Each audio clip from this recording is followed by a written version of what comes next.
Es como, es como un viaje, como una aventura. Acercarnos al texto bíblico es aventurarnos como si la Biblia fuera un gran mar en el cual hay que navegar, surcar, avanzar y ir encontrando a medida que avanzamos muchas de las respuestas, interrogantes, alternativas, propuestas que nos da evidentemente la enseñanza. Algunas veces será más fácil que otras. En algunas, bueno, podremos acercarnos y encontrar grandes enseñanzas y a simple vista saldrán, ¿no? En otros casos tal vez no. En otros casos demande más investigación, más escudriñar un poco más, indagar un poco más, ¿no? Depende. Sin embargo, es bueno también que sepamos que en ese viaje, en el buen sentido, en esa aventura de acercarnos al texto, también nos vamos a encontrar con situaciones en las cuales es más difícil encontrar una enseñanza, más complicado. No porque el texto sea difícil, sino porque a veces hay enseñanzas que no son tan claras y se leen o se interpretan de otra manera. Bien, la clase pasada dejamos el texto de Mateo 11 al 19. Yo aconsejaba en este texto que por lo menos eh, utilicen, manejen tres versiones distintas. ¿Alguien tiene su audio prendido? Por favor, si puede apagar su micro. Gracias. Eh, y yo recomendaba, ¿no? Más o menos poder manejar y estudiar, hacer uso de tres versiones diferentes. ¿Por qué? Porque muchas veces nos va a ayudar a poder entender ciertos textos que probablemente en una versión están no distintos, pero con sinónimos diferentes o parecidos. Tenemos que entender que las versiones bíblicas son eso, son redacciones, son escritos, obviamente inspirados por Dios, pero que cada escritor tomó de lo que tenía, de lo que necesitaba, de lo que vivía en su entorno, como explicamos la primera vez. No es lo mismo entender el concepto de un ángel en el Antiguo Testamento que un ángel en el Nuevo. No es la misma idea comprender o mirar la idea de un ángel, por ejemplo, en el libro con Génesis, con Abraham, o los ángeles o serafines en Isaías, o los ángeles el ángel que aparece al final de la tentación de Cristo, o los ángeles que aparecen en el libro de Apocalipsis. Nosotros leemos el término ángel, y claro, bueno, es un ángel, pero ya lo vimos antes, que las ideas que cada uno manejaba de un ángel eran muy distintas y distantes una de la otra. No era lo mismo, no era igual. Entonces, eso tenemos que comprender. En las escrituras nos vamos a encontrar que una palabra en un contexto tiene un significado y en otro tiene otro, sin dejar de ser lo que está diciendo. Entonces, vamos a acercarnos a Mateo 11 al 19, y vamos a empezar a buscar, ¿no? A observar, a interpretar, a aplicar. No voy a hacer todo el estudio que está acá porque eso le corresponde a ustedes, pero vamos a ir resolviendo algunos puntos que son importantes. Como digo siempre, si existe alguna pregunta mientras vamos avanzando y comentando, por favor, hablan, dicen, tengo una pregunta, tengo un aporte, tengo una curiosidad, tengo una idea sobre tal punto, no hay ningún inconveniente, no se preocupen. Bien,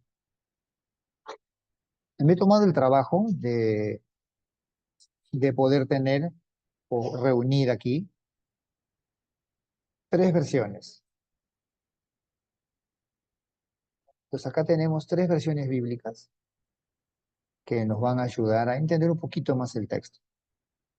La primera que tenemos, así como estamos mirando la pantalla, hacia el lado izquierdo, es la versión Reina Valera de 1960. La que está en el medio es la versión latinoamericana y la que está en el lado derecho es la traducción en lenguaje actual. Las tres son los mismos textos, Mateo 11, 11 al 19, y los vamos a ir viendo de a poco. En algunos, como notarán, no va a haber diferencia alguna, pero en otros sí. Entonces, vamos a acercarnos para poder entender un poquito más. Bien. Bueno, voy a requerir de ustedes, por favor. Voy a leer la primera versión, la Reina Valera del 60, el versículo 11 y 12. Alguien de ustedes, por favor, me ayuda con la del centro, la latinoamericana, y alguien, otro de ustedes, me ayuda con la lenguaje actual al lado derecho. Por favor. De cierto os digo, entre los que nacen de mujer no se ha levantado otro mayor que Juan el Bautista, pero el más pequeño en el reino de los cielos, mayor es que él. Desde los días de Juan el Bautista hasta ahora, el reino de los cielos sufre violencia y los violentos lo arrebatan. Alguien lea, por favor, la versión latinoamericana.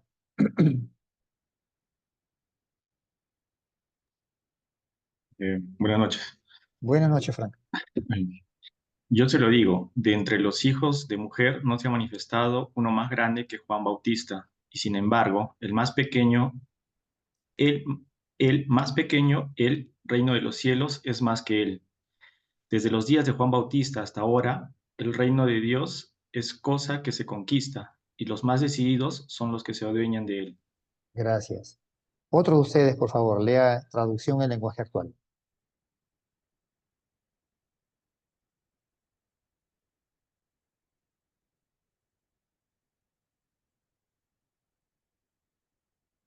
A ver, ¿quién lo puede leer? Amén, pastor. A ver, Les Edgardo. aseguro, les aseguro que todavía no ha nacido un hombre más importante que Juan, el Bautista.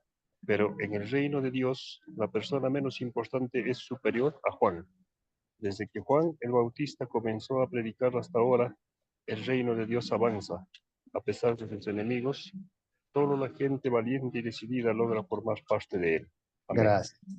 Fíjese, en el 11 casi es similar para poder entender, pero yo me tomé la libertad, no está así en las versiones, de subrayar uno de los temas, creo que es el más importante, en este párrafo que leemos, y que es el reino de los cielos. Solo hago una aclaración. Solo Mateo utiliza el término reino de los cielos. Los otros tres evangelios utilizan el término reino de Dios. ¿Por qué? Porque Mateo se está dirigiendo netamente al pueblo judío y para los judíos no era correcto, no era adecuado, no era viable utilizar el término Dios, porque no se nombraba a Dios, no había que nombrarlo, no era correcto. El nombre del santo no se mencionaba, por eso le decían el eterno, el divino, el que está por encima de todo, pero nunca decían el nombre Dios o lo mencionaban como Dios, porque era el innombrable. Entonces, como se está dirigiendo Mateo al pueblo judío, va a utilizar el término los cielos, pero en el fondo es la misma idea del reino de Dios. Nos dice aquí que dentro del reino de Dios hay algo importante y compara a Juan el Bautista, que no hay otro como él, pero a pesar de que él es único, que importantísimo fue su ministerio, el más pequeño, el niño más pequeño, el ser humano más insignificante si lo hay, es más que él, como diciendo, con todo lo que Juan el Bautista hace y hizo y puede hacer, no es más que ustedes, ni está por encima de ustedes, ni se jacta de lo que es. Se nos está hablando de un concepto de sencillez, de humildad. Y más o menos los tres textos, las tres versiones, nos dicen lo mismo. En el verso 2 es interesante. Dice la versión que normalmente se usa, que el reino de los cielos sufre violencia y los violentos lo arrebatan. Y sobre esto yo he escuchado un sinnúmero de enseñanzas, de que, de que hay que ser arriesgado, vehemente, impulsivo, que hay que batallar para conseguirlo, que si no se lucha no se consigue, si no se consigue el reino se pierde la salvación, que como sufre violencia, entonces acá justifica ciertos actos de violencia en nombre de Dios, y esto lo escuché una vez en un mensaje de un pastor centroamericano que vive en Miami, que él decía que este texto justificaba que el pueblo de Israel invadiera Palestina, por ejemplo, o atacara a los palestinos. ¿Por qué? Porque el reino de los cielos está sufriendo violencia, está soportando la violencia de un pueblo opuesto, y entonces hay que ser violentos y se justifica el acto violento para sacar a estas personas que están en contra de Dios, en base a como dice la Reina Valera del 60. Pero si leemos latinoamericana y la traducción actual, empieza a cambiar bastante la figura. Uno de los textos más cercanos al original es la versión latinoamericana. Dice, el reino de Dios es cosa que se conquista y los más decididos son los que se adueñan de él. No menciona nada de violencia. La idea de conquista no es violencia, sino es la idea de ganar algo, de merecerse algo, de llegar a algo, ¿no? De lograr algo. Y la idea de adueñarse es, si tomar la decisión, tiene la capacidad para hacerlo. Es muy diferente al otro. Y el tercero nos dice que el reino de Dios avanza a pesar de sus enemigos. O sea, tiene enemigos, tiene opositores. Y solo la gente valiente y decidida, como que tomara la idea de los dos anteriores, logra formar parte de él. Fíjense qué importante es esto. Nos va a dar la idea, la traducción actual, que sí, que el reino de Dios tiene oposición, pero que en medio de esa oposición hay personas, o si quiere decirlo, los que somos parte de la iglesia del Señor, habemos personas que somos valientes, que somos decididos y que formamos parte del reino de Dios. Entonces encontramos una diferencia muy puntual.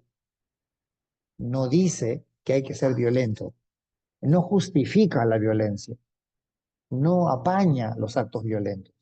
No es que el reino sufre violencia en el sentido de que está en una guerra el reino de Dios, porque también he escuchado eso en otros mensajes, que esa es la prueba de que el reino de Dios está en guerra contra las huestes del enemigo, contra las huestes del demonio, y que por eso hay que ser violentos para arrebatarle al enemigo lo que el enemigo quitó. Esto no tiene nada que ver con este texto. Esas son interpretaciones y conjeturas personales, pero en este texto no está hablando de eso. ¿Por qué? Porque en el contexto que habla Mateo se está refiriendo a enemigos de su tiempo. Y los enemigos de su tiempo del reino de Dios eran los religiosos, los fariseos, los sacerdotes y por ende también el gobierno que estaba en ese entonces, el Imperio Romano. Entonces, ¿qué sucede? Sufre violencia, lo atacan, se oponen, critican, pero que es valiente y toma la decisión, o sea, voluntariamente, es parte del reino de Dios. Entonces encontramos una diferencia bastante notoria en esta parte del texto. Como dije antes, cualquier comentario, aporte, sugerencia, bienvenido es. No se abstengan. Adelante. Vamos a los siguientes versos. 13, 14 y 15. Igual, vamos a leer los tres. Alguien ayúdeme, por favor, con la versión Reina Valera del 60 para los tres versos. Otro de ustedes me lee la versión, por favor, latinoamericana y yo voy a leer la última, la traducción en lenguaje actual. ¿Quién, por favor, puede leer la versión Reina Valera?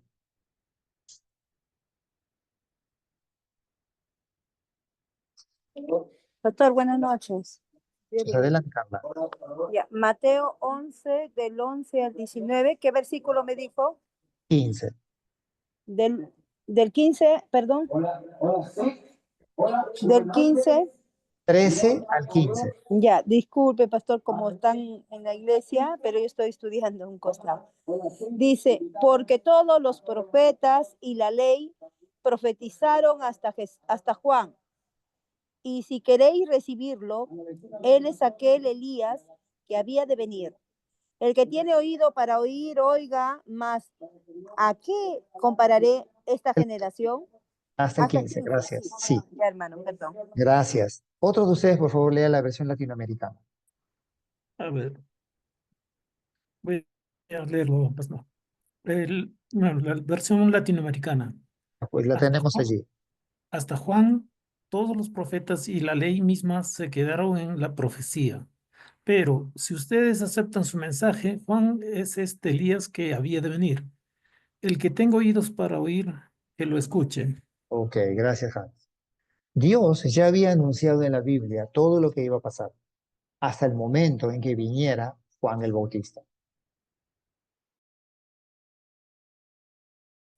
Y créanlo o no, cuando Dios dijo que enviaría al profeta Elías, se estaba refiriendo a Juan el Bautista.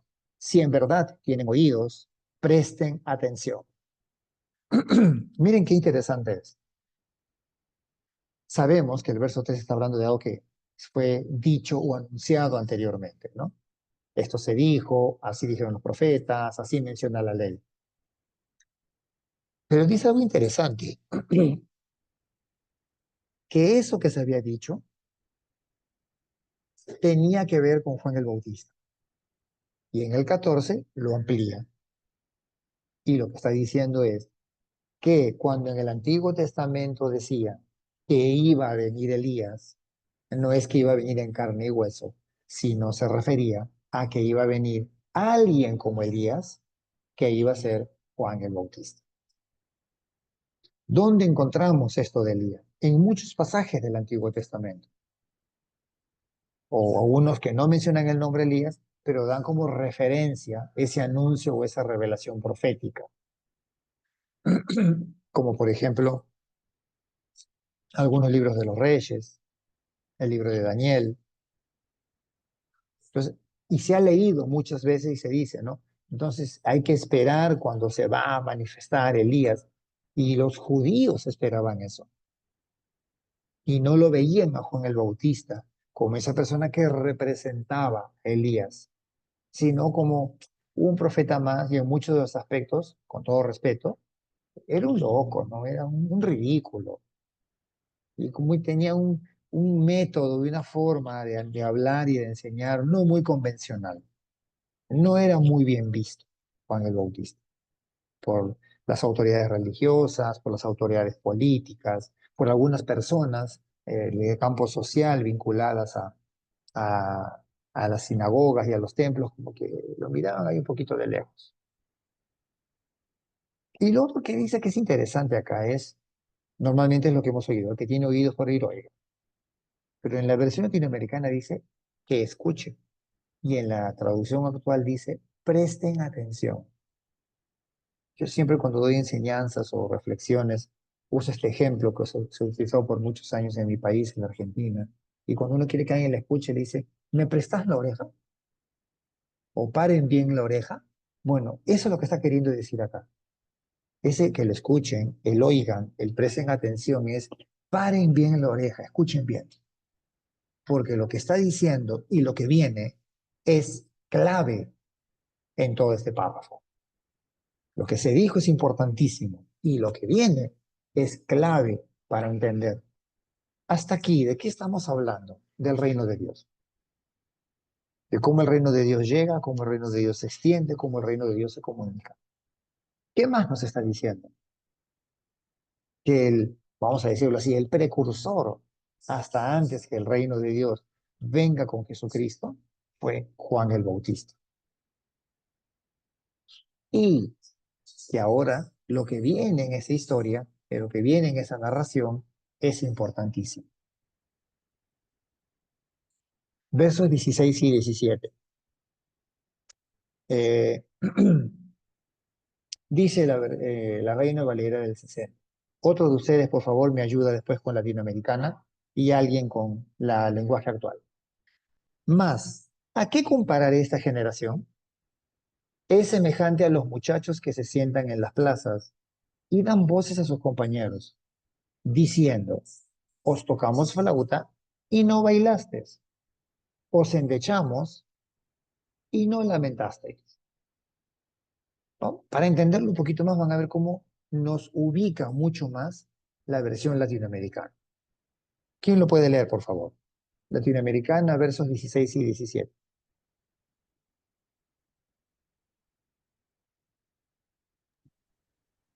Doctor, A ver, ¿con quién puedo comparar a la gente de hoy? Son como niños sentados en la plaza que se quejan unos de otros. Les tocamos la flauta y ustedes no han bailado. Les cantamos canciones tristes y no han querido llorar. ok. Y alguien lea, por favor, la traducción en lenguaje actual, que nos va a ampliar más todavía lo que estamos tratando de comprender. Ustedes los que viven en esta época son como los niños que se sientan a juzgar en las plazas y les gritan a otros niños. Tocamos la flauta, pero ustedes no bailaron. Cantamos canciones tristes, pero ustedes no lloraron. Ok, gracias, Carla. Fíjense. Eh, ¿Qué hace el escritor aquí? Vimos todo lo que hemos venido hablando, ¿no? Estamos resumiendo todo. ¿Qué está haciendo ahora?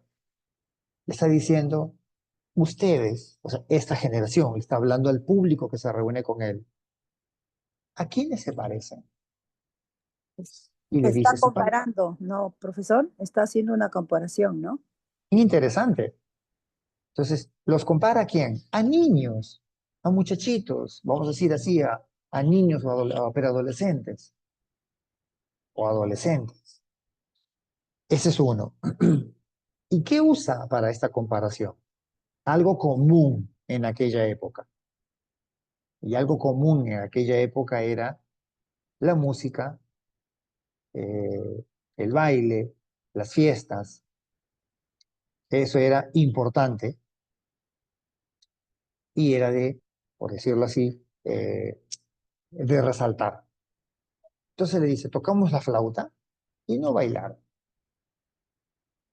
Entonces tocamos la música popular, la música conocida, la música que nosotros conocemos, para las fiestas, correcto, sí, correcto, Carla, que no eran fiestas necesariamente religiosas, eran sus fiestas populares, las fiestas que ellos tenían, comunes. Entonces tocamos las para las fiestas y no bailar. Hubo luto, hubo tristeza, pena, según las costumbres de la época. Y no sé, así, bueno, fuimos a ustedes, así como se conoce, por ejemplo, en muchos lugares de la Sierra de Perú, de Ecuador, de Bolivia, que antiguamente habían, recordarán ustedes, las famosas lloronas, que en la época de la colonia venían a llorar cuando alguien había fallecido y acompañaban a las personas que habían dolido. Las planideras, que también les llamaban, que les pagaban por venir y llorar por la familia. Bueno, en ese tiempo era parecido. Había mujeres que iban, que acompañaban a los que habían tenido una pérdida y les pagaban. O sea, no venían a fingir que lloraban, no, o sea, lloraban con pena, con congoja y se lamentaban de la pérdida. Entonces, ¿cómo entendemos un poquito más? Les dice, ustedes son como esos muchachos, con un término peruano, son como esos chiquillos que están en la plaza quejándose entre ustedes. Y cuando les tocan flauta para que bailen, no quieren.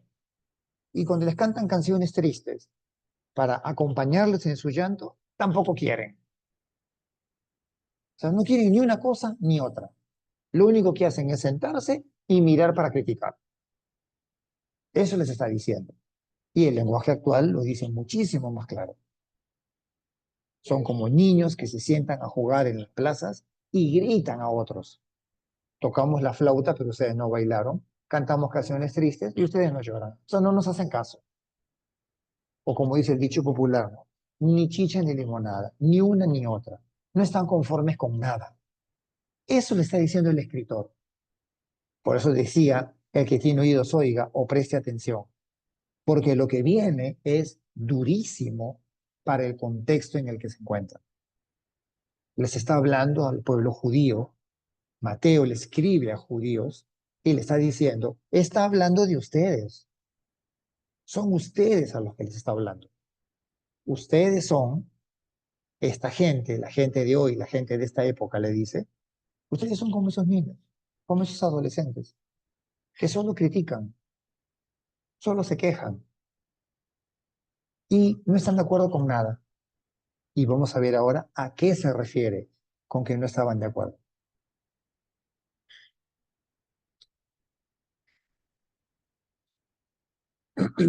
Los últimos versos, que son para ellos y para el contexto en el que estaban, como diríamos popularmente, un sacudón y una cachetada como para que reaccionen. Voy a leer la versión Reina Valera, uno de ustedes igual, lee latinoamericana y otro, por favor, lenguaje actual. Porque vino Juan, que ni comía ni bebía, y dicen, demonio tiene. Vino el Hijo del Hombre, que come y bebe, y dicen, he aquí un hombre comilón y bebedor de vino, amigo de publicanos y de pecadores. Pero la sabiduría es justificada por sus hijos.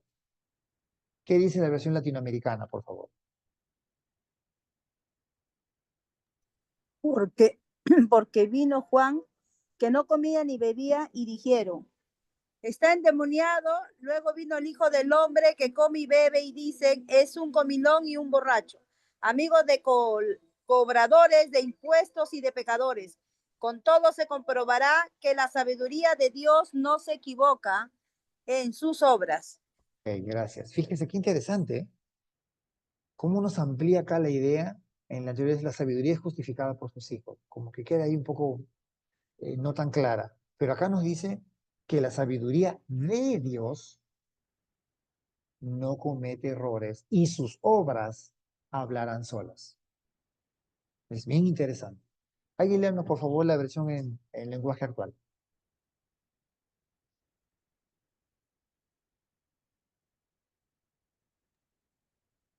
Lo leo, pastor.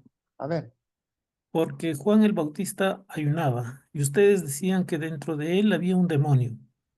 Luego vine yo, el Hijo del Hombre, que como y bebo, y ustedes dicen que soy un glotón y un borracho, que soy amigo de gente de mala fama y de los que no obedecen a Dios. Pero recuerden que la sabiduría de Dios se prueba por sus resultados. gracias. Ahora, veníamos hablando de, se anunció por los profetas, iba a venir alguien antes que Jesús, pues Juan el Bautista, iba a traer una enseñanza, pero ustedes, los de este tiempo, no entienden, en la época que les habla, no entendieron la enseñanza y no les parecía bien, y pone el ejemplo de les tocaban música y no bailaron y los acompañaron en su dolor y tampoco lloraron. No les parece nada bien. ¿Qué es lo que no les parecía bien? Y acá viene el primer ejemplo. Criticaron a Juan el Bautista. ¿De qué lo criticaban? Pues más adelante lo voy a resumir, ahora lo explico de manera amplia. Juan el Bautista es lo que se podía considerar en aquel entonces, o la vida que él tenía era una vida asceta. Un asceta era aquel que se apartaba de todos, que se abstenía de ciertas comidas, que se aislaba para vivir en un lugar solitario y en el lugar donde estaba, dependiendo de su creencia, reflexionaba y meditaba sobre la vida y sobre la existencia de Dios y de la gente. Entonces, Juan el Bautista era una asceta. Él no vivía en la ciudad, no vivía con el pueblo en la ciudad de Jerusalén, en Galilea, en Samaria, a los alrededores de Capernaum, no, no. Saben ustedes, él vivía en el desierto, alejado. Mientras que todos se vestían con túnicas, ropas largas, Juan el Bautista utilizaba una ropa diferente. No era larga, era más o menos hasta antes de la rodilla, era como si fuera una túnica cortita. No era de tela, era de piel de camello. No comía lo que los demás comían. Comía miel, algo natural, langostas o insectos, caracoles, cosas de la zona, probablemente verduras. Esa era su dieta. Y por vivir en ese lugar, evidentemente, su apariencia no era la apariencia de las personas de la ciudad. No estaba tan ordenadito y alineado, al contrario, estaba desalineado. Se cree, por las investigaciones, que era de cabellos largos, barbudo, y que tenía un mensaje muy fuerte y muy potente. Entonces, al ver su presencia en un contexto en el cual todos se vestían de túnicas, colores claros, blanco, crema, celeste, lila, bajito, rosado claro, por el calor, que aparezca alguien con esa apariencia, habían dos opciones para los que leían. O estaba loco, mal de la cabeza, o estaba endemoniado. Así tomaban los mensajes que Dios le daba a Juan el Bautista. Por eso viene el concepto de esa canción. Les tocamos con la flauta y no bailan. Y después le dicen, y les cantamos canciones tristes de luto para acompañarles y tampoco lloran. Ni una ni otra. No les parece nada bien. Y acá lo primero es, no les pareció bien Juan el Bautista. ¿Y de qué lo acusaron? De endemoniado. Bastante fuerte. Y lo segundo es más todavía.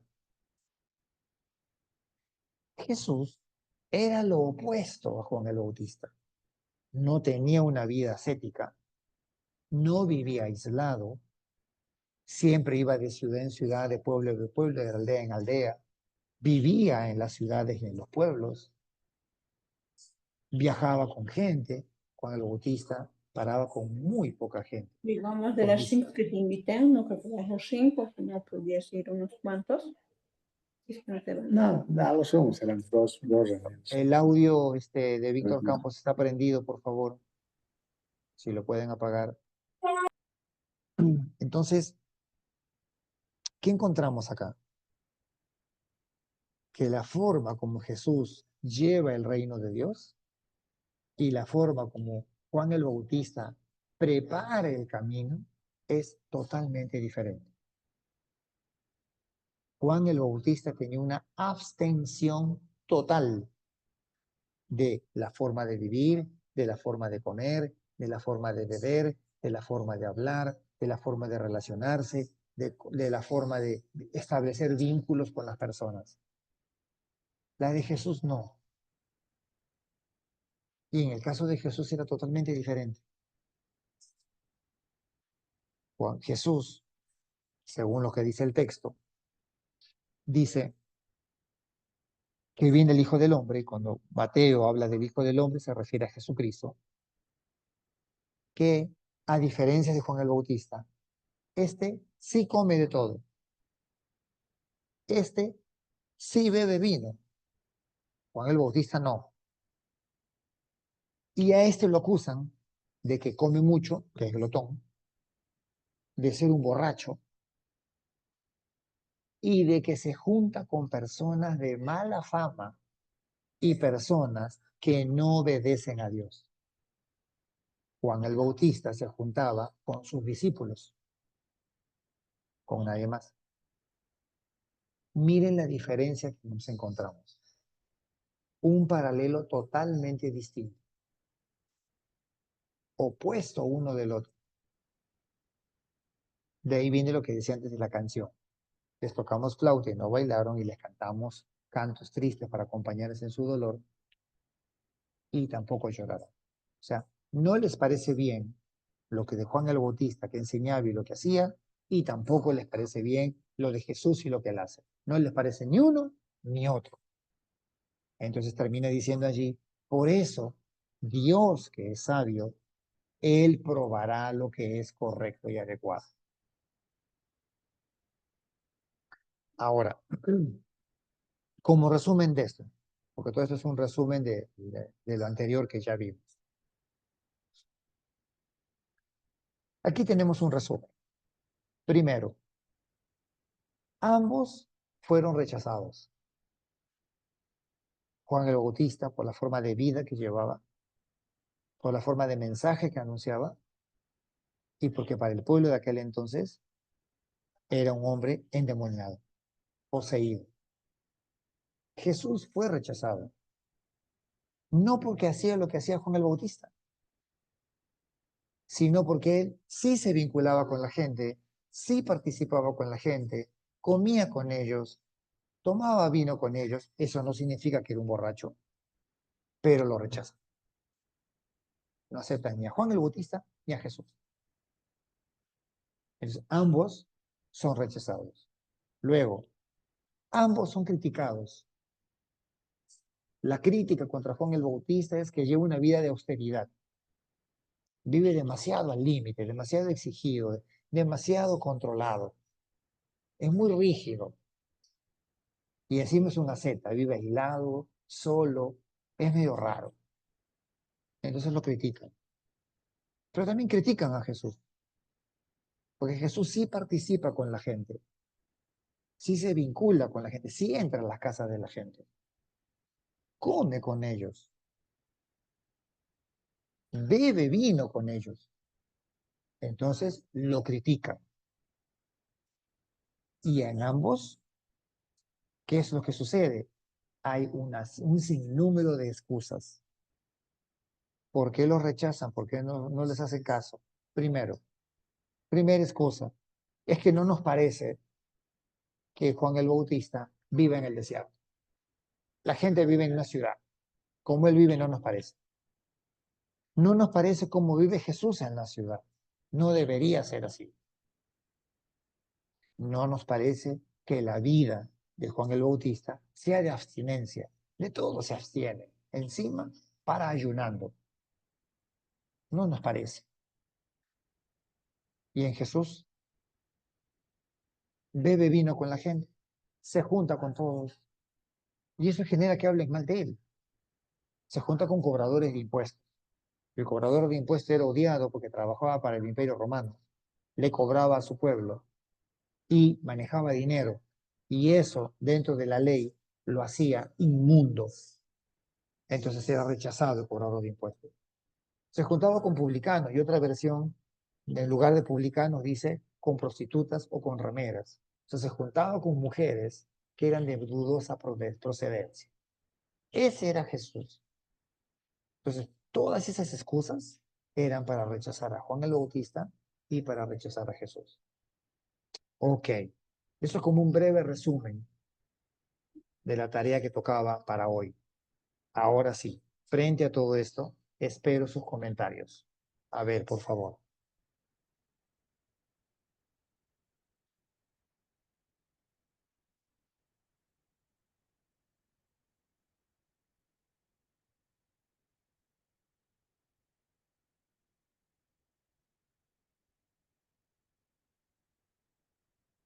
A ver, Hans, Frank, Carla, Edgar, Víctor, Edgardo. A ver, sus comentarios frente a esta situación de Juan el Bautista y de Jesús.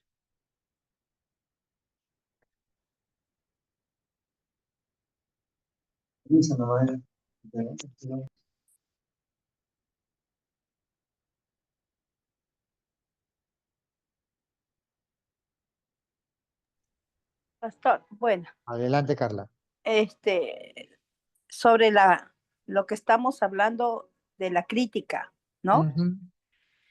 Ya, hágame de nuevo la pregunta, disculpe, me tenía que correr a un lado para que no escuchen la campaña.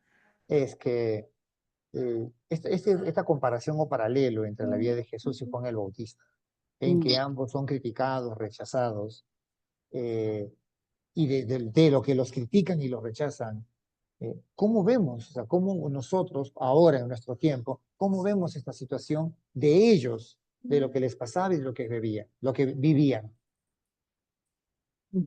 Ya, bueno, podemos ver, ¿no? En la crítica sobre lo que le pasó en el rechazo de Juan el Bautista, pues se ve en la lectura y comparándolo, vemos que a Juan lo veían como, estoy buscando justo mi hoja, lo veían como un personaje que no era apartado, ¿no? Muy diferente a lo que Jesús mismo lo escribe y le dice a él, era uno que no comía y le decían que pues tiene demonios y que pues dirán de mí que soy comelón y bebedor de vino, ¿no? Entonces, esa comparación entre Jesús mismo hace una comparación entre Juan acerca de la crítica del pueblo cómo lo criticaban a Juan, cómo lo veían a Juan y cómo lo podrían ver a él, ¿no? Ahí Jesús mismo hace una autocrítica, podría decir, ¿no? O una crítica. Y también menciona, aparte de eso, vemos, ¿dónde busco mi hoja? Ay, no, ay, mi hoja. Se lo ha escondido, lo has escondido. También vemos ahí, profesor, sobre, nos menciona, ¿no? En el conocimiento, ¿no? Por ejemplo, vemos a aquellos si le hablaban o le decían algo, discúlpeme que estoy un poquito bloqueada, hermano. Hasta ahí no me aporto, ¿ya? Perdón, estoy un poquito bloqueada. Está bien. Otro comentario, por favor.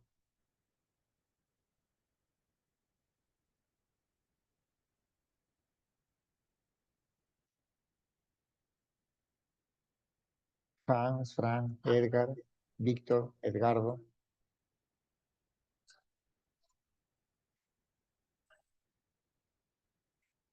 ¿Qué nos llama la atención o nos sorprende de todo esto? Podría, bueno, en el caso de Juan, no sé si llamarlo, o sea, legalidad, ¿no? O sea, muy pegado a lo que es digamos, la letra, ¿no? En el caso de Jesús es más, lo que es el espíritu, ¿no? La gracia. Eso, lo que estuve viendo más. Ahora, si es que lo trasladaría, digamos, a una situación actual, particularmente en mi iglesia muchas veces veo, ¿no? O sea, siempre estamos ahí diciendo si está bien o no está bien de acuerdo a lo que dice la ley. Más nos fijamos en eso que a veces en el corazón realmente. Ujú. Eso sería mi... Ok, Fran, gracias. ¿Alguien más, por favor? La palabra, hermano. Adelante, Víctor. Creo que hay que ubicarnos en el contexto en el Ujú. que vivieron tanto Jesús y Juan. Y efectivamente las críticas no podían estar fuera de.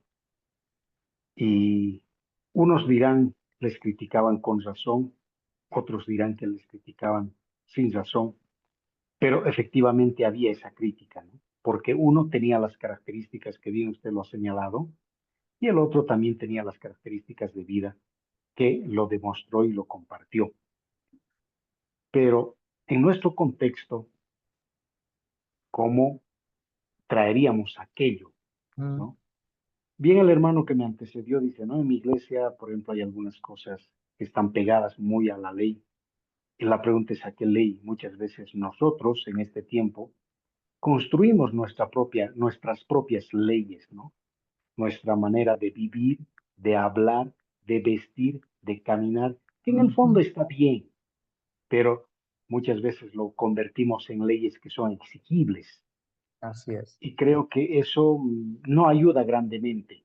Creo que debemos recuperar la esencia, el principio de las enseñanzas que ayudan y bendicen a uno delante del Señor y también bendicen a la iglesia en general. Lo que pasaba con Juan era sencillamente aquello que se le había encomendado hacer. Y él obviamente estaba viviendo ceñido a aquello.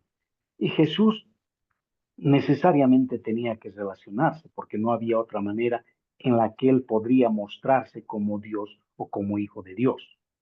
En nuestro caso, como cristianos, muchas veces nos cohibimos y decimos, no camines por aquella acera, no te aproximes aquí, uf, es fatal si tú ingresas ahí, pero no vemos la intencionalidad, ¿no? De pronto se puede armar un equipo y se puede llegar a personas. A mí me sorprendió la última vez que yo fui al Perú y de la primera vez que fui, pasaron como 7, 8 años y había ciertas zonas, entre comillas, rojas. Y la primera vez que pasé, para mí fue nada trascendental, no me llamó nada la atención. Pero la última vez que fui, vi a mucha gente, sobre todo no de origen peruano, pero de otro origen, Mm, que vendía su cuerpo. así es. Y para muchos cristianos, de pronto, pasar solo por ahí es pecado, Mm, ¿no? Y eso es nuestra ley, es nuestra ley. Ahora, no digo que debemos hacerlo todos, pero también debemos pensar en que todas esas personas necesitan de Cristo, ¿no? correcto. Y hay muchos otros lugares que podríamos mencionar, ¿no? Me tocó estar sentada al lado de la representante boliviana que vivía con el VIH, pero yo no sabía. Hasta que la mencionan y dice, vamos a invitar a la representante boliviana que vive con el VIH, y me ruboricé. La pregunta es, ¿por qué me ruboricé? Si, si no, no iba a pasar nada, aun cuando le hubiera dado la mano, pero ese es Correcto. nuestro problema.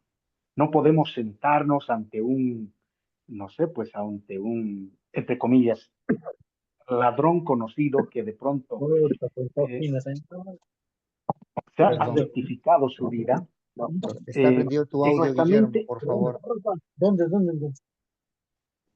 en nuestra mente todavía está él, pero Dios es capaz de transformar su vida.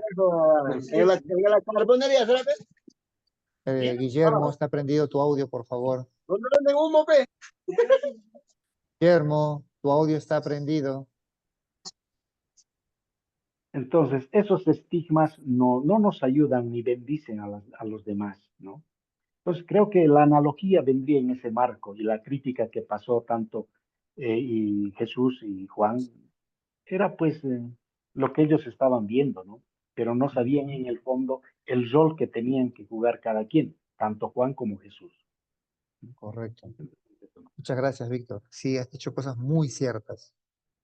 Y si nos ponemos a pensar y reflexionamos en todo esto, deberíamos preguntarnos, ¿quiénes hoy en día, tomando cada uno de sus aportes, quiénes hoy en día viven en nuestras iglesias como Juan el Bautista? ¿Quiénes hoy en día viven como Jesús? Yo seguro que muchos van a decir, no, yo vivo como Jesús.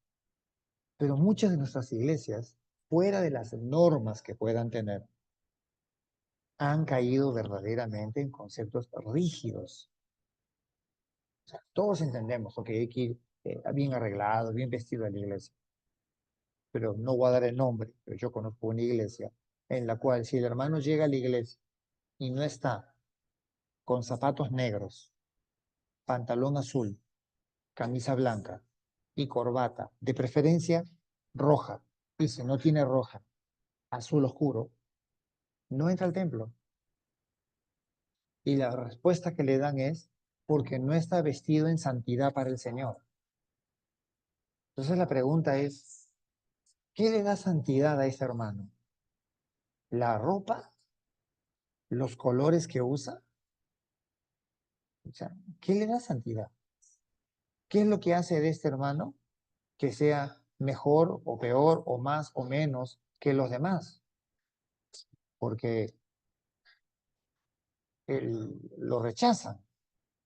Claro, es verdad. Yo estoy de acuerdo con lo que estás diciendo, Carla, pero es que en el fondo no creen así. O sea, no es aceptado. Un muchacho me consultaba la vez pasada por WhatsApp, él vive en otra ciudad, entonces a veces me consulta algunas cosas cuando él tiene dudas. Entonces me escribió y me dijo, ¿no? ¿Por qué hoy en día, me dice, eh, los hermanos que van a la iglesia no se visten de manera adecuada que represente su comunión con Dios? Entonces yo le escribí y le dije, explícame, le digo, ¿qué es tener comunión con Dios en base a lo que me estás diciendo de la ropa? Y me dijo, no, porque si uno mira en las iglesias de diferentes lugares, en Estados Unidos o en otros sitios, cómo la gente va vestida y se ve tan bien con su corbata y su camisa. Y yo digo, yo no niego que se vea bien, le dije, pero me estás diciendo que eso demuestra que es un buen cristiano. ¿De dónde sacas eso? Le digo. Entonces me dice, pero es que así es. Pero está bien, yo entiendo tu posición, pero ¿de dónde la sacamos? Bueno, no sé, me dice. Entonces, a veces hemos caído en esto. Yo no estoy en contra de las normas que cada iglesia tenga. Eso se respeta. Pero el problema está en lo que ustedes iban mencionando. ¿Y qué de aquellas situaciones en las cuales ya no son normas, son imposiciones, son actitudes legalistas? ¿Cómo lo manejamos? ¿Qué hacemos? porque se está dando. Y ya no en el sentido de Juan el Bautista, como nos decía Víctor, que tenía una misión que cumplir, sino en muchos casos es una actitud de crítica, una actitud de rechazo, una actitud de juzgar, porque simplemente no son como yo, no hacen lo que yo hago. Yo lo que comentabas, Víctor, yo recuerdo un pastor con el que trabajé un tiempo con él en la ciudad de Lima. Él trabajaba en la zona de San Juan de Miraflores. Entonces un día íbamos en el auto y pasamos por una calle y él me dice, ¿has visto? Me dice los periódicos, que en la parte de atrás de un periódico antes salía un nombre que decía Las Malcriadas. Ah, sí, ya sé a qué te referís, le digo. Esas mujeres que mostraban más su cuerpo que la ropa, le digo. Sí, sí, sí, me dice. Bueno, yo a esta cuadra, estas 2 cuadras que vamos a pasar, le llamo la cuadra de las malcriadas. Entonces yo ya entendía a qué se refería. Y pasamos por esa cuadra porque salíamos a una avenida, para donde íbamos, y era cierto. O sea, en cada 2, 3 casas, en cada esquina, había mujeres vendiendo su cuerpo. Unas eran peruanas, otras eran extranjeras. Entonces él me dice, ¿no? ¿Cuándo acabará esto el Señor? Y yo lo miro y le digo, cuando alguien venga a predicarle. Y él avanza, llega a la esquina, para el carro y me mira. Y me dice, ¿qué dijiste? Cuando alguien venga a predicarle. Le digo. Y le dice, hermano, ¿tú vendrías? Si el Señor me guía y me encamina y hay que hacerlo, ¿por qué no? Le digo. ¿Y tu testimonio? Dije, ¿qué tiene que ver mi testimonio? Pero ¿te imaginas lo que dirían? Sí, ya sé, ya me imagino. Y me empecé a reír. Pero seguramente dirían, lo hemos visto al pastor Arturo en una esquina con una mujer de mala vida, como le dije, ofreciéndose como cliente. Seguramente le dije. ¿Y no te importa? No. ¿Pero qué diría tu esposa? Nada, porque me conoce. O porque probablemente vendría con ella, le dije. Y él me quedó mirando como sorprendido. Y yo le dije a él, hermano, le digo, ¿conoces alguna iglesia que tenga algún ministerio para expresarles el amor de Dios a estas mujeres? ¿O solo hay que mirarlas como indignas, como despreciadas, como sucias? ¿Hay algún ministerio? No, no conozco. Pero hermano, eso es muy delicado. ¿Pero delicado en qué? ¿Qué es lo delicado? Le dije. No es un error, una falla, un pecado, como quieras verlo, como cualquier otra persona. ¿Dónde está, digo, lo delicado? Que es menos delicado, le dije, que en la iglesia entre personas con chismes. ¿Y eso no lo aceptamos? No aceptamos chismes, por ejemplo, le dije, en las juntas directivas de las iglesias. Que todavía viene una hermana y dice, ¿no? ¿Cuántas veces me ha pasado a mi hermano? Pastor, mire, no lo tome como un chisme, ¿ah? Pues yo le voy a contar, vi al hermanito fulano haciendo esto. Eso es un chisme. Y eso es pecado, lo dice en Levítico, no andarás chismeando entre tu pueblo, dice el Señor Jehová tu Dios. Entonces, ¿de qué estamos hablando cuando con algunas cosas? Sí, es verdad, Carla, no hay amor. O sea, simplemente se busca muchas veces ganar seguidores, ganar adeptos, pero no buscamos hablar, uy, perdón, no buscamos hablar del amor de Dios. Y Jesús hacía eso. Se acercaba al cobrador de impuestos, entraba a comer a su casa, se rodeaba con mujeres que se prostituían o que tenían funciones, como dice otro texto, otra versión, que eran rameras. Y seguramente habrán hablado mal de él. ¿Qué creen que hablarían, como dice Lucas en el capítulo 8, que a Jesús lo seguían algunas mujeres y que con sus bienes sostenían el ministerio? Habrán hablado barbaridades, que a Jesús lo mantenían mujeres, o entre comillas, con todo respeto, lo mantenían sus mujeres. Pero a pesar de eso, Jesús cumplió su ministerio. Pero nosotros más nos hemos centrado en el qué dirán. en que el evangelio es ley y no amor y gracia, en que el evangelio es juicio y señalar y no levantar y restituir.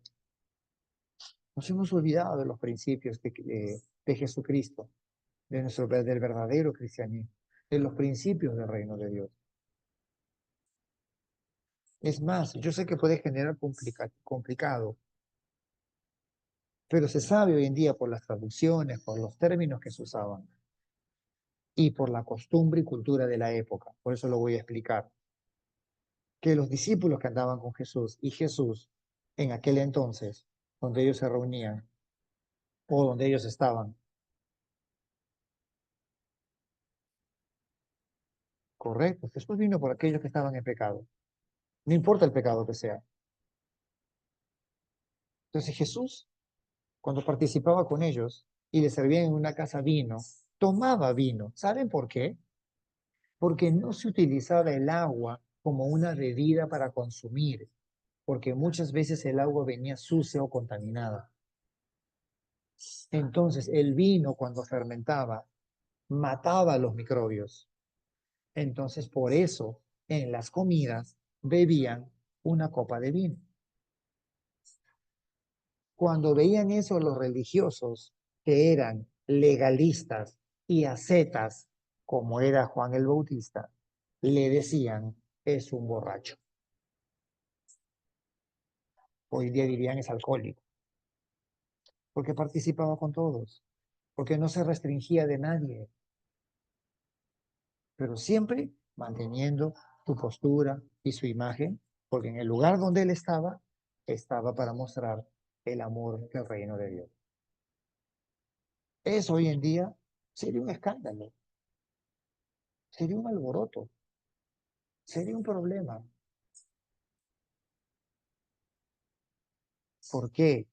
Porque como iglesia evangélica, equivocadamente, se ha construido por siglos el concepto de que el evangélico no bebe porque es pecado. Y no existe ningún texto en la Biblia que afirme eso. Más bien, esa enseñanza viene de cuando el inicio llega el evangelio a América Latina. Les cuento para que sepan la historia de dónde surge esto de que el evangélico no bebe. Cuando el evangelio llega a América Latina, llega de dos maneras. Con la sociedad de temperancia y con los colportores. Los colportores eran los que vendían a vender libros, pero entre los libros que traían Biblias para así compartir el evangelio. Eso se hizo en el tiempo de la República en el Perú. Cuando el gobierno se enteró que el gobierno que había en aquel entonces era católico, llamó a los colportores y les dijo que se largaran. Y entre ellos estaba Juan Pensotti, que fue uno de los primeros que trajo las Biblias al país. Los discípulos y seguidores de Diego Tonso. ¿Qué hicieron estos? Se fueron. Unos se fueron a Chile y otros se fueron a la Argentina. Y allá siguieron haciéndolo. Y así impidieron que los colportores vendieran Biblias a la gente para que conozcan el Evangelio y se hicieran creyentes. La otra forma en la cual llegó el Evangelio fue con las sociedades de temperancia. Las sociedades de temperancia eran grupos de apoyo grupal, de 5, 10, 12 personas, 8 personas, que se reunían para ser ayudadas por algún problema que tenía. Mayormente era el alcoholismo. Entonces se reunían en grupos de ayuda, conversaban entre todos y les hablaban de la Biblia, del amor de Dios y cómo Dios podía sacarlos de esa situación. Y muchos se hicieron cristianos en las sociedades de temperancia. Y siguieron viniendo. Y se abrieron varias sociedades de temperancia. Cuando la gente del barrio, de la comunidad se enteraba, decía, no sociedades de temperancia, decía, esos son los religiosos protestantes. Ahí no vayas, porque ahí te enseñan a no beber. Y no es que enseñaban a no beber, porque los que dirigían las sociedades de temperancia eran o ingleses, o escoceses, y a veces alemanes. Y ellos, en sus países de origen, bebían vino, bebían whisky y bebían cerveza, pero no eran alcohólicos. Es porque se comía tanta grasa en sus comidas que el alcohol ayudaba a eliminar la grasa. Ellos dirigían las sociedades de temperancia. Entonces, a través de ellos, cuando los ven, los acusan y dicen, los protestantes no beben alcohol. Y desde allí quedó esa enseñanza, desde la época de la República en el Perú. Y así creció. Y llegó hasta nuestros días. Y hoy en día se sigue diciendo lo mismo. Que sea por decisión personal, está bien. Que sea un deseo personal, está bien. Que sea de alguien porque tuvo problemas con el alcoholismo y no quiere saber nada con el alcohol, está bien. Eso está adecuado. Pero no es adecuado aceptar y afirmar de que por ser evangélico o cristiano no se toma alcohol. Porque eso no es cierto, hermano, eso es una mentira. Lo que sí es condenable es la borrachera, la embriaguez. Y eso un montón de textos en la Biblia. Por eso es la crítica a Jesús. Sí bebía vino. Tanto que han debatido y se no, en las bodas de Caná Jesús multiplicó el juguito de uva. No, hermano, no fue jugo de uva, fue vino. Fue vino fermentado. Si hubiera sido juguito de uva, cuando viene el representante que va a servir, el jefe de mozos, no hubiera dicho, guardaron el mejor para el final. Si era jugo de uva, no lo hubiera dicho, pues. ¿Cómo guardar el mejor jugo de uva para el final? Era vino. Y Jesús multiplicó vino y les dio vino para que tomaran, porque no se tomaba agua. El agua era para lavar los objetos, para el aseo personal y para lavarse las manos. El agua no se bebía. Por eso es la gran diferencia. Y cuando pasan los siglos, posterior a Jesús, siglos muchos posteriores, en la Edad Media, pasa lo mismo. En la Edad Media no se consumía ni se bebía agua porque muchas veces venía contaminada. Entonces no se usaba. Entonces se bebía vino o cerveza porque eso ayudaba a la digestión y no contaminaba. ¿Que habían borrachos? Claro que lo había, siempre han habido. Pero la idea no era emborracharse. Entonces, esas diferencias tenemos que entender. Por eso se le acusaba a Jesús. Bebía vino y una vez dijo, no, me dijeron no bebía. La gente confundió, era jugo de uva. No, hermanos, era vino, porque eso era común en su época. No era mal visto, no era inadecuado, no era que como en las fiestas populares, por ejemplo, ¿no? Que se hace una fiesta y se ponen 3, 4, 5 cajas de cerveza y hasta las últimas consecuencias se bebe. No, eso no era. Eso es un desenfreno, eso es un desorden. Eso no era. Era en la comida. Se terminaba la comida y se acabó. Terminó. Ahí quedó. Pero lamentablemente se ha enseñado tantas cosas que no son, que simplemente algunos las escuchan y las repiten y las repiten y las repiten. Sí, es verdad, Carlos. Tomaban por costumbre, pero no eran ni alcohólicos ni borrachos, como un aperitivo, como una ayuda para la digestión, como una ayuda para el eliminar grasas, porque la comida grasosa se puede eliminar de esa manera. Entonces es adecuado, es correcto. O sea, no es inadecuado. Los médicos también lo dicen. Para la salud, ¿recuerdan el pasaje cuando le recomienda Pablo a Timoteo? Correcto, justo, justo, Carla. ¿Qué le dice? No dejes de tomar vino. Un pastor yo escuché que predicaba y decía, no, pero ese era vino medicinal. ¿Cuál es el vino medicinal, hermano? Eso no existe. No hay vino medicinal. Era vino. Y le recomendaba que lo tome porque le ayudaba para sus problemas al estómago, a la digestión. No porque era un remedio y que el remedio se llamaba vino. No. Tomaba vino porque era vino. Sí, sufría de problemas al estómago. Entonces, obviamente que tenía que consumir para poder limpiar su organismo. Entonces encontramos estas diferencias, si se dan cuenta, entre lo que hacía Juan el Bautista y lo que hacía Jesús. Ambos hacían algo que era adecuado y correcto para su tiempo. Sin embargo, igual eran rechazados. Ambos eran criticados de manera incorrecta. Y la gente tenía excusas para mirarlo mal. Entonces, si hubo antes, nada debe extrañarnos que también se den ahora, que también pase ahora. Y si nosotros nos vemos en algunas sociedades y culturas, así pasa. Yo he viajado a algunos lugares en la serranía de Ecuador, de Perú, de Bolivia, y cuando van a comer, se sirven una copita de un licor, toman la mitad y la otra mitad la tiran al aire y dicen gracias.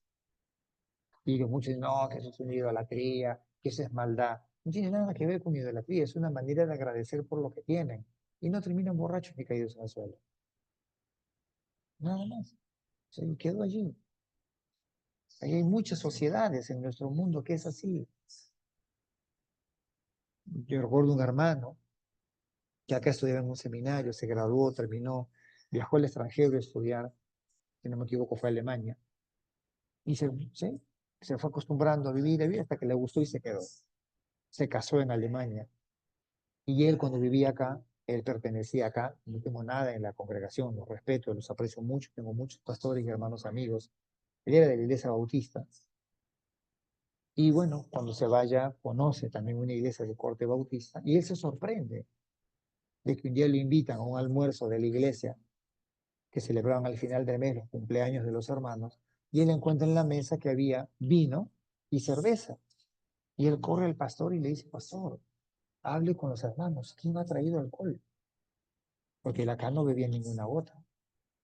El pastor le dice, ¿cómo que alcohol, hermano? ¿Alguien está enfermo? No, no, alcohol de curar, no, alcohol de bebida, le dice. ¿Que alguien ha traído? ¿A dónde? Para la cena de los cumpleaños. Ah, sí, hermano, vamos a celebrar los cumpleaños. Hay de la iglesia hay como 8 o 9 hermanos que cumplen. Pero por eso hay vino y cerveza en la mesa. Retíralo antes que vengan los no creyentes. Y el pastor los mira y se sonríe. Le dice, hermano, ¿cuál es el inconveniente? Y él lo queda mirando y dice, pero somos cristianos. Y el pastor le contesta, sí, hermano, somos cristianos, pero tenemos cultura. Somos cristianos, pero no somos hipócritas. Y somos cristianos y somos libres y tenemos que usar nuestra libertad de la mejor manera. Si usted considera que no es adecuado, está bien, hermano, no participe. Cuando él me lo contaba después de muchos años, digo, y ahora, él me había contado eso que le pasó a los años que había llegado, y ya tenía como 10 años viviendo en Alemania. Le digo, ¿y ahora? No, me dijo, eres diferente, ya entendí. O sea, ya entendí, cuando vamos a una comida, una cena, te pones una botellita de cerveza así chiquita, me dice. Pequeñita, me dijo, como si fuera una botellita de gaseosa chiquitita. Ok, le digo. Y, y me sirvo, sí, es casi medio vasito. Y comemos, se termina y nos vamos a nuestra casa, me dice. Y yo lo bromeo y le digo, o sea que en Alemania estás bebiendo cerveza, y se ríe. Me dice, no, hermano, no soy un bebedor, me dice. Eso es parte de la cultura. Y correcto, como bien decís, en tu aporte, Carla, en Argentina, en Uruguay, en Chile, en el sur de Brasil, por el tipo de comidas, se toma vino porque ayuda a la grasa, a la digestión.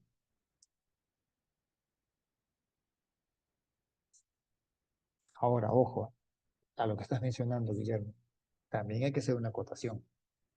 Ok, ya, Jesús tomó, no es condenable que lo tomes, pero un ratito. Pero eso no significa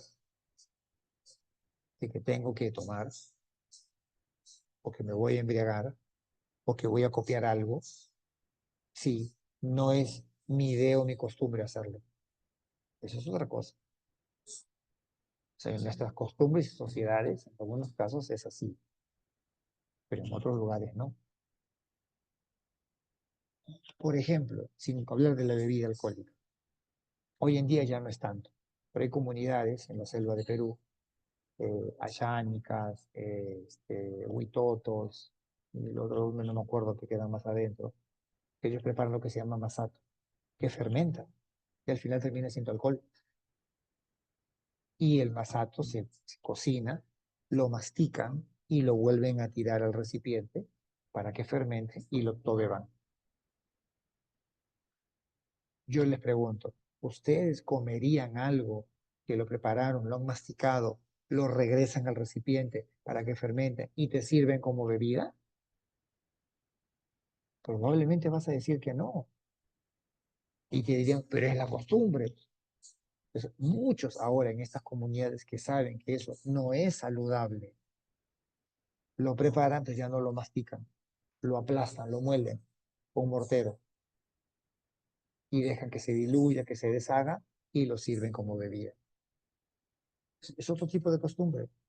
Entonces tenemos que entender los asuntos culturales, tenemos que entender los asuntos de cada ciudad, de cada país, de cada pueblo y saber cómo hay que proceder, porque no es cuestión de decir, ah, bueno, es así que importa, ah, hacemos cualquier cosa. No, no es eso, así no es. Ok, nos retuvo bastante esto, pero creo que era necesario.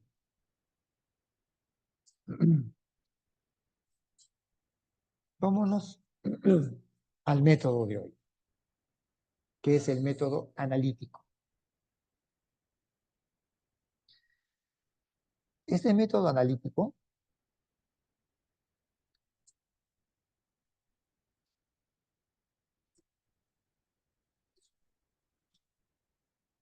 la palabra analítico tiene su origen en el griego y es de la palabra análisis, que se traduce como descomposición, o sea, desmembrar, desarmar.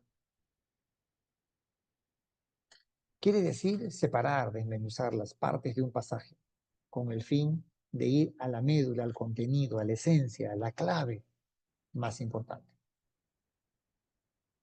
Es como sacar letritas, sacar enseñanzas, significados. El análisis se realiza con una porción entera, que en este caso invariablemente debe ser un párrafo, una frase o un pensamiento que nos interese particularmente.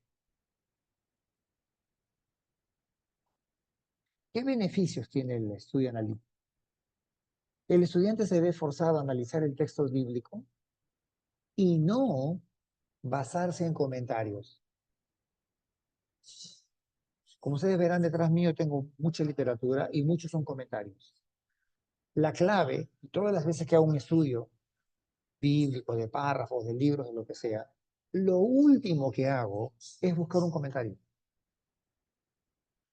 Lo primero que hago es, a margen de orar, de prepararme, que me guíe Dios, etcétera, es centrarme en el texto y ver qué puedo analizar de ese texto.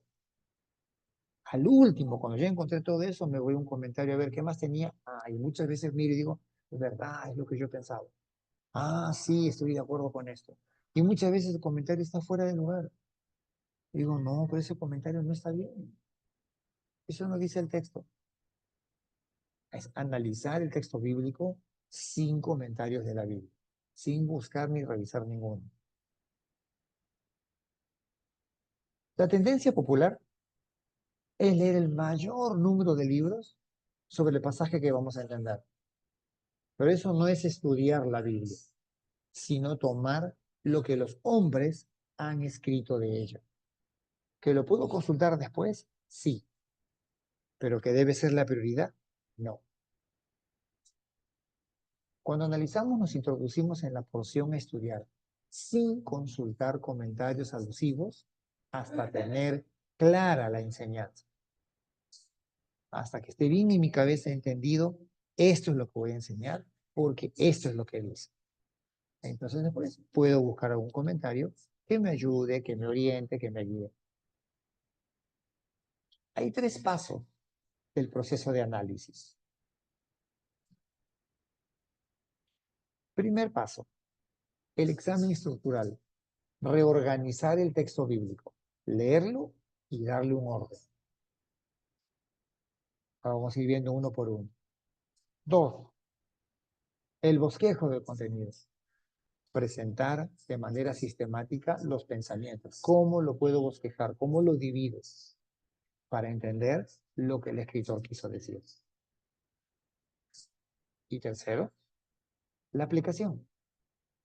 Búsqueda de enseñanzas pertinentes. ¿Qué me enseña para mí? Estos tres conceptos nos llevan a descubrir y a entender qué es un análisis. El teólogo, que tiene muchos libros escritos, Merrill Tenney, él dice que estos tres pasos los representa así. Es como preparar un manjar que ha de ser servido. El bosquejo, la segunda parte, es como extender la masa y preparar los cubiertos. Y las aplicaciones personales son las tajadas que corto y pongo en un plato para invitar a comer. Más o menos él lo plantea así. Entonces, vamos a entrar ahora a ver cada uno de los pasos. Tengo más o menos 5 para las 9. Paramos para que puedan ir a los servicios, se puedan servir algo o algo que tengan que comer, que prepararse, ¿ok? Y 9, ahí está, 8:55. 9:10, en punto, retomamos la clase, por favor. Preparamos acá, lo dejamos ahí y 9:10 regresamos. Volvemos en un ratito.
Listo. Bien. Vamos al primer paso.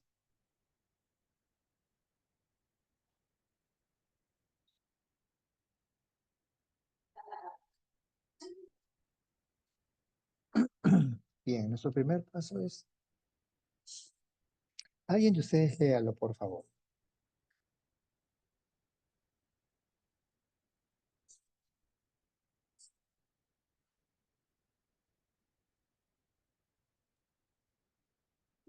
Bueno, consiste en colocar en orden lógico las declaraciones del escritor, de tal manera que a simple vista podamos tener todo el desarrollo de su pensamiento de forma bien organizada.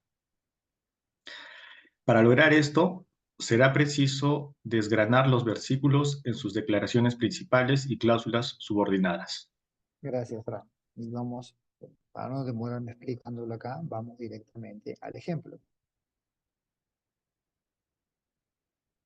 Primera de Juan 5, 1 al 5. Ustedes quieren, abran su Biblia, busquen el texto para que vayan guiándose por lo que el texto dice, vayan viendo, ok, esto va así, esto va así, esto va así. Estamos citando y ubicando el texto.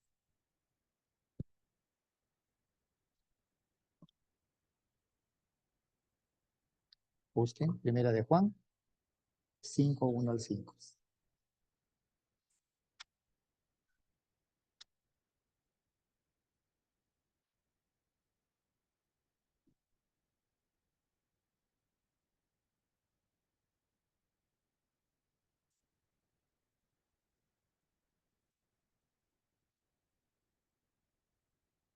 Bien, si vemos el texto, como todos lo tenemos en la escritura, vamos a ver que está de corrido, desde el 1 al 5, con los versos, todo. Lo que estamos haciendo acá es lo que nos decía hace un ratito antes.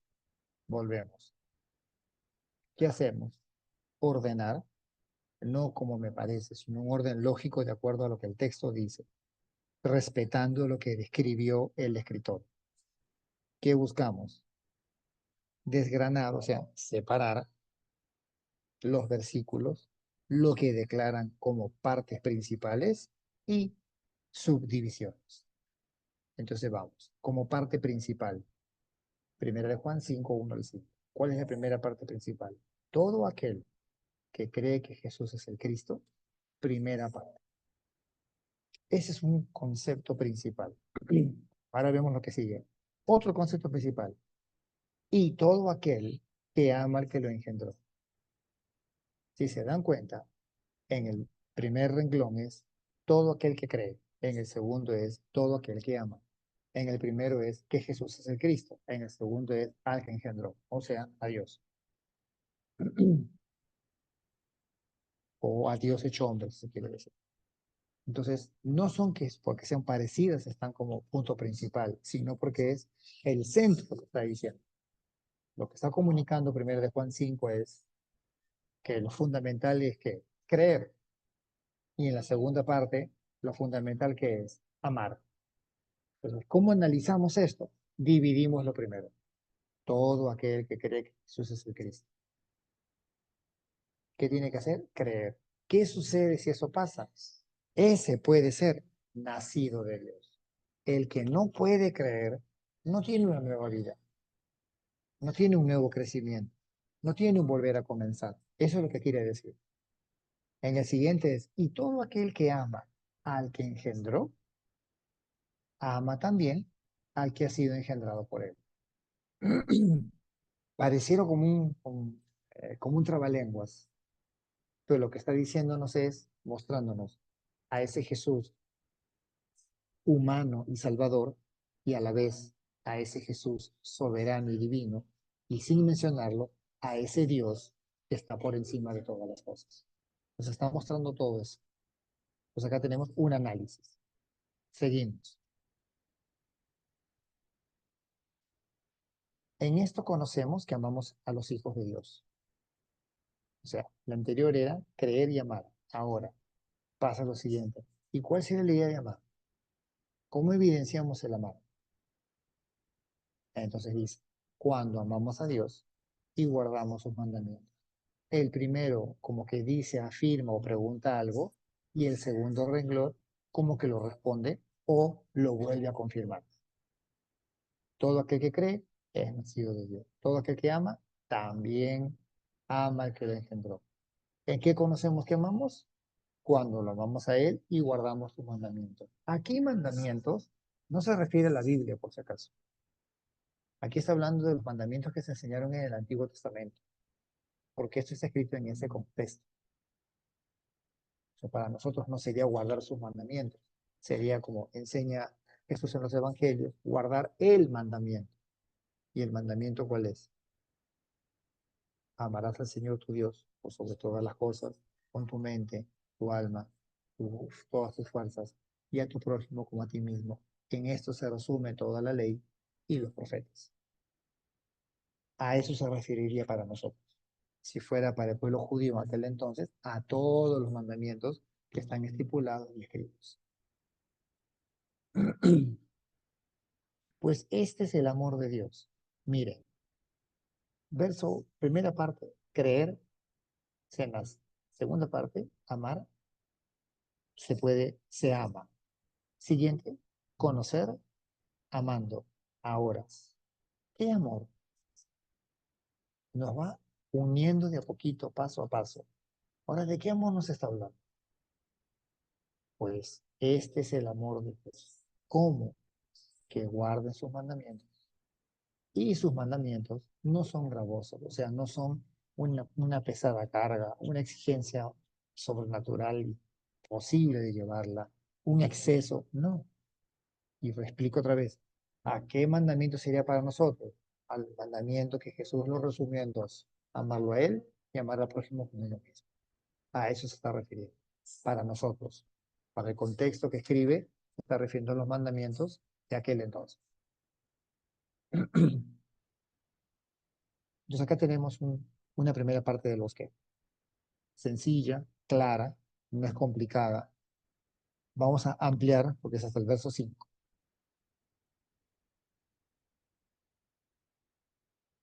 Porque todo lo que es nacido de Dios, ¿recuerdan dónde hablamos del nacido de Dios? Miren, ¿quién es nacido de Dios? El que cree que Jesús es el Cristo. Esos que creen que Jesús es el Cristo, que son nacidos de Dios, ¿qué pueden hacer? Vencer al mundo. Que al mundo, a la sociedad donde vivimos, al trabajo, a las empresas, no, no, no. Al mundo como sistema de pecado. No es mundo en el que vivimos.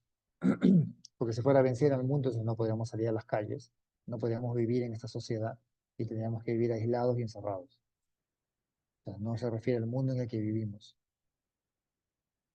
Se refiere al mundo como sistema de pecado, como entidad pecaminosa. No se refiere a una persona, no se refiere a un poder, no se refiere a un ser, sino a un sistema. Todo aquello que sea considerado sistema de pecado puede ser, por ejemplo, un ambiente donde hay corrupción, un ambiente donde hay maldad, por ejemplo, ¿no? Un lugar, como se ve ahora en muchas ciudades de América Latina, ¿no? Donde hay calles o pueblos que no se puede pasar porque roban, asaltan y matan. Eso es un sistema de pecado. Un sistema de pecado es la corrupción en la que se vive, que viven los países. Un sistema de pecado es un lugar donde hay malas intenciones. Un sistema de pecado donde habita y pulula el chisme. Un sistema de pecado es la pornografía por las redes sociales. A eso se refiere la idea de mundo, a sistema de pecado, a todo aquello que ingresa y trae pecado.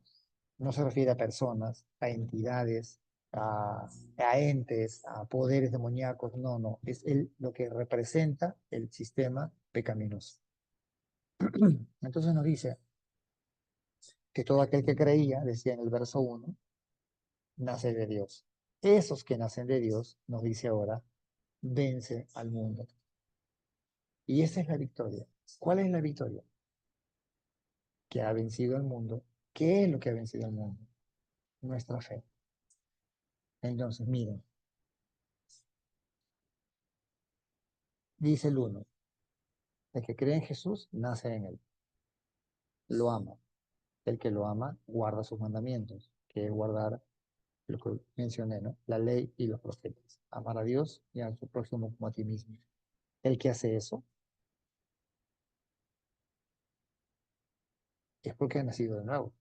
Ese que ha nacido de nuevo puede vencer el sistema de pecado. ¿Qué implica vencer el sistema de pecado? Tener victoria. ¿Cómo tengo esa victoria sobre el sistema de pecado? Por la fe, que es creer más allá de lo que vemos. ¿Cómo? Actuar más allá de lo que vemos. Involucrarme más allá de lo que vemos. Por ejemplo, como dice Hebreos 11, dice que porque tuvieron fe, dieron vuelta en los alrededores y los muros de Jericó cayeron. ¿Solo tuvieron fe y se cruzaron de brazos? No. La fe no es solamente creer y esperar, es creer y actuar.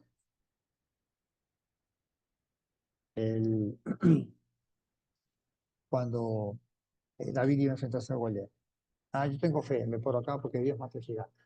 No, él tuvo fe y se enfrentó y tuvo una acción. Por eso el concepto de Santiago, la fe sin obras es muerta.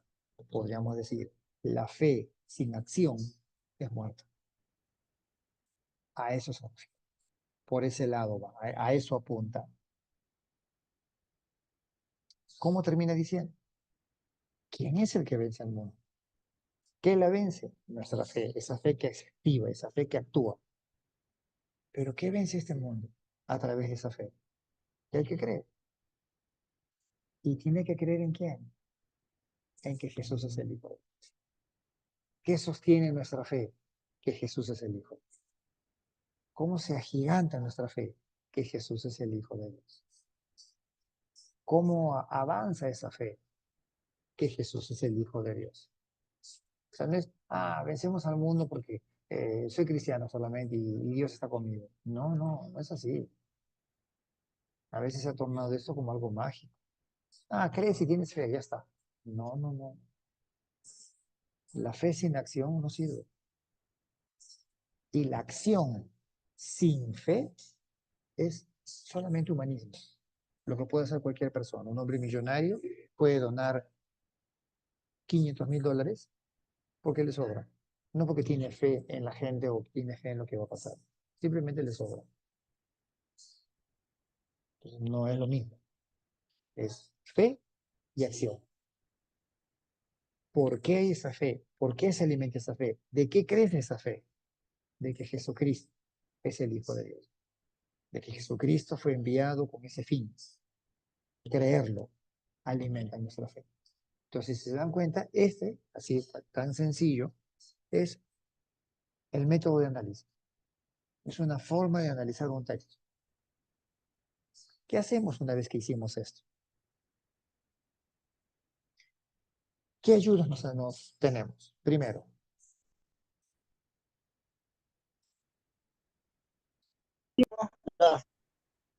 Cuando uses. tu audio está prendido, Guillermo. Gracias. Guillermo, tu audio está prendido.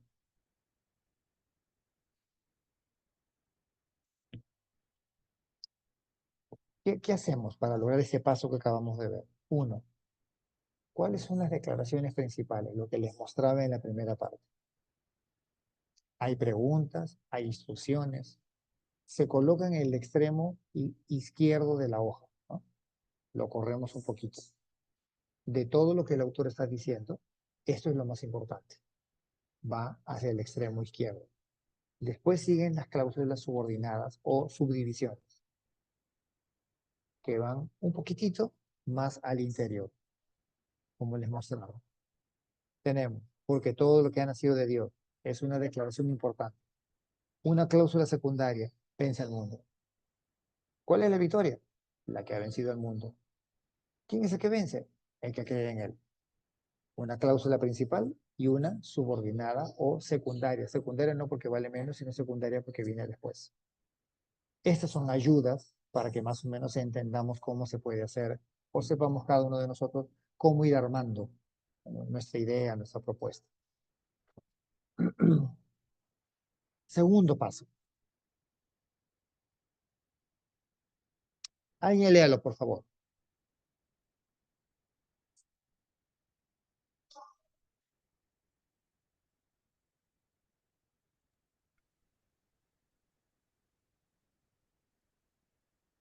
Hola, ¿están ahí para que lo lean, por favor? Dice así, Gracias. consiste en formar un bosquejo. La tarea es relativamente sencilla en vista de la organización que ya hemos hecho del material. Este bosquejo debe apegarse al texto lo más posible, de manera que podamos presentar en forma sistemática el pensamiento del escritor.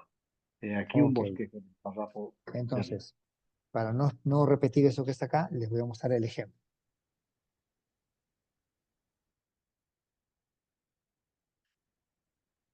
Vamos a llamarle a este bosquejo, a este trabajo, la victoria del creyente. ¿Cómo habíamos dividido antes? La primera parte, el que cree que Jesús es el Cristo. Nuestro primer punto.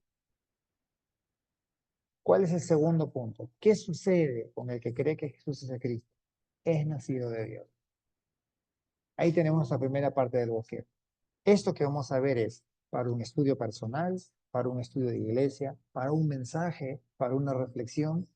El bosquejo se va armando y el estudio analítico nos ayuda para eso. 2. El que ama a Dios, y los términos que hay en el 1 y en el 2 son del mismo texto. Primer subpunto, ama al que engendró, o sea, Jesús. Subdividimos. Si amamos a Dios, pasan dos cosas. Guardamos sus mandamientos y sabemos que amamos a los hijos de Dios. O sea, guardo la ley que Él estableció, que para nosotros, lo repito, es amar a Dios y amar a tu prójimo como a ti mismo. Y segundo, amo a esos que son hijos de Dios. Amo a esos que son mi prójimo. Segundo subpunto, ¿en qué consiste el amor de Dios? Uno, que guardemos esos mandamientos. ¿Por qué? Porque no son complicados, porque no son una exigencia, porque no son una presión, sino lo contrario. Son ligeros, como dice en los evangelios. Mi yugo y mi carga es ligera. Y 3, el que es nacido de Dios, ¿qué hace? Vence al mundo. ¿Qué vence al mundo? Nuestra fe. ¿Qué vence al mundo? El que cree que Jesús es el Hijo de Dios. Entonces, miren qué interesante. El que cree nace de él. El que ama lo demuestra creyendo en Jesús y lo demuestra en el amor que tiene por lo que Dios enseñó y por su prójimo. Ese que ha nacido de él puede vencer este mundo. ¿Qué necesita para vencer este mundo? Fe, que dijimos que es fe y acción, y creer en Jesús. Ya está, listo. ¿Cómo tiene triunfo y victoria un creyente? Ahí están los pasos. El que cree nace, el que ama guarda y expresa, y el que nace vence por fe y por creer en Jesús. Ahí lo tenemos bosquejado, la idea del análisis del texto. Tercer paso.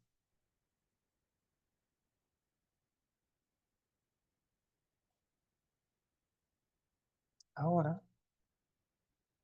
estamos listos para proceder al tercer paso.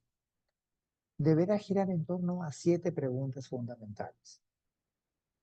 Las respuestas a estas constituirán el verdadero fruto del estudio que usted hizo. Ya lo armó de manera estructural, ya armó su bosquejo. Ahora le vamos a preguntar a eso que hicimos. ¿Qué?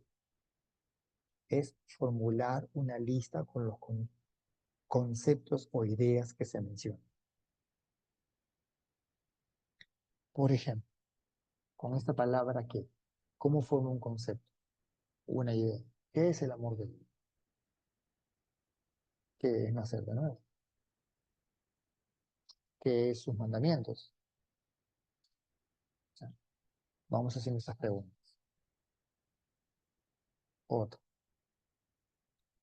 Utilizando el término ¿cuándo? Tiene que ver con alusiones al tiempo. ¿Cuáles son las enseñanzas y alusiones al tiempo? Por ejemplo, ¿cuándo sucede esto? ¿Cuándo se puede dar? ¿Cuándo se ejecuta esa situación? ¿Cuándo amo al prójimo? ¿Cuándo guardo los mandamientos? Buscar el cuándo, el momento. Sería un segundo tipo de pregunta. 3. ¿Dónde? Tiene que ver con los lugares mencionados. Si es que no hay en lo que leímos, obviamente no se pone. Pero si los hay, es ¿dónde sucede esto? ¿Dónde pasó tal evento? ¿Dónde se mostró el amor? ¿Dónde se mostró la enseñanza? O lo que veíamos antes de Mateo de la semana pasada. ¿Dónde se originó la crítica? ¿Dónde vivía Juan el Bautista? El dónde tiene que ver con lugares. 4. el cómo, que tiene que ver con el desarrollo de eventos y sucesos. ¿Qué pasa? ¿Cuáles son los eventos? Critican a Jesús en el anterior, el ejemplo de qué eventos son. Te pusimos música y no bailaste, dimos cánticos de pena o de dolor y no lloraste.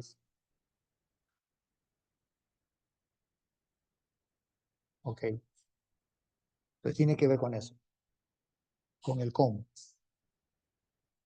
5,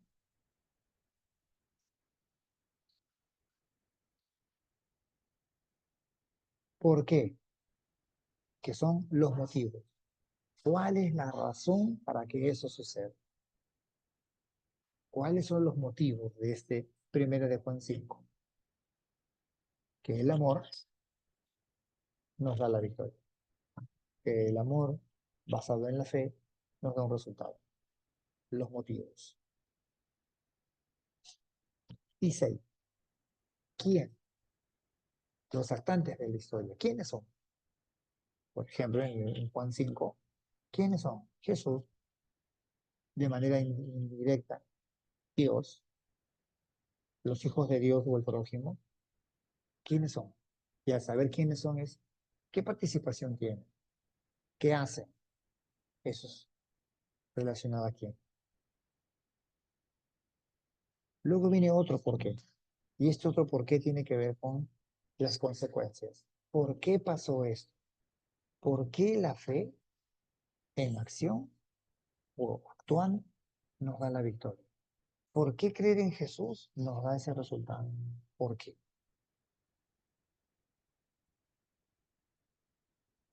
Hasta aquí es paso 1, paso 2 y paso 3.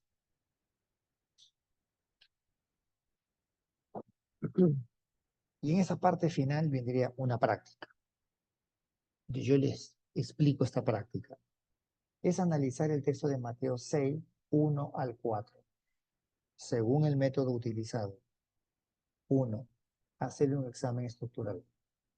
¿Qué va a hacer usted? Tomar Mateo 6, 1 al 4 y, como hicimos en el primer ejemplo, dividir la parte principal y la secundaria o subordinada. Cuando termina eso, pasa al segundo paso. Arme un bosquejo. De eso que usted dividió, le pone título, le pone nombre y arme su bosquejo lo más ceñido al texto. Y 3, elabore algunas preguntas. No necesariamente todas. ¿Cuándo? ¿Dónde? No. De todas las preguntas que hay, que son 1, 2, 3, 4, 5, 6, 7 tipos de preguntas. ¿Qué, cómo, cuándo, dónde? Tome 4 solamente. El dónde no, porque, y el cuándo, porque no hay mucho tiempo en la historia.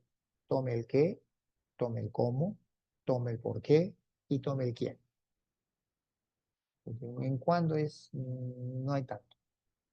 Y el dónde es un lugar es un solo lugar. Y según como lo estudiamos, desarrolle esta práctica, que sería para la siguiente clase. Hasta aquí, ¿alguna pregunta, algo adicional, algún comentario, algo que se quiera aportar, algo que se quiera saber? Yo los trabajos que me van mandando los voy corrigiendo, apenas los termino de corregir por grupos, todos los 1, todos los 2, yo los envío. ¿Algún comentario, alguna pregunta hasta aquí, antes de terminar la clase de hoy? ¿O algún aporte personal? Pastor, perdón, Adelante, Juan.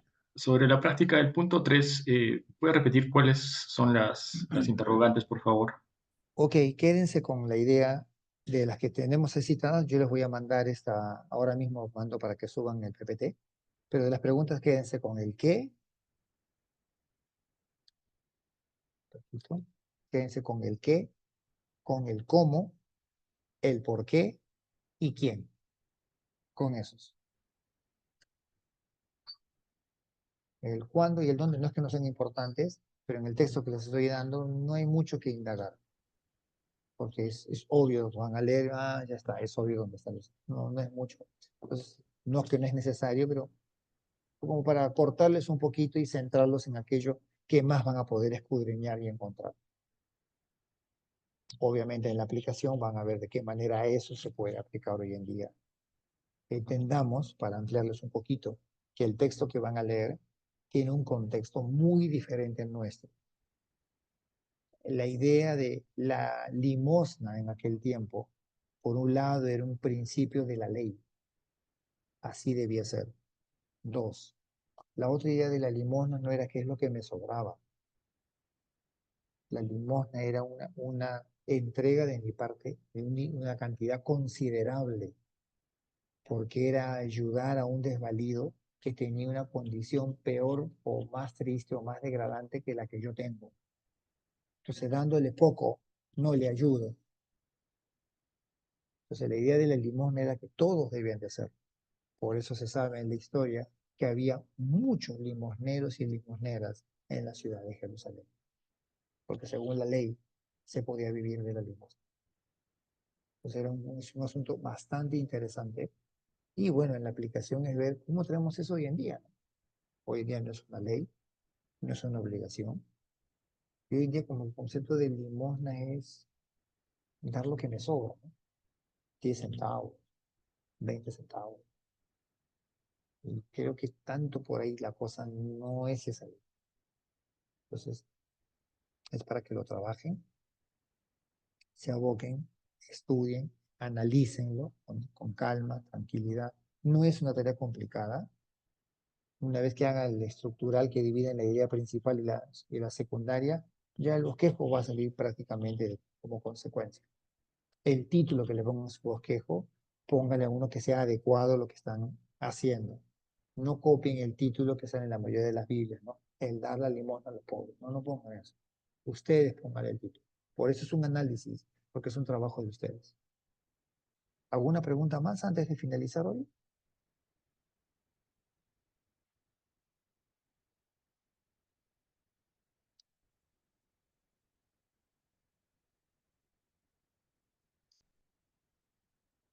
Ok, si no hay ninguna otra pregunta más, ya en el transcurso de hoy y el lunes estoy enviando las tareas que están pendientes, que las estoy revisando.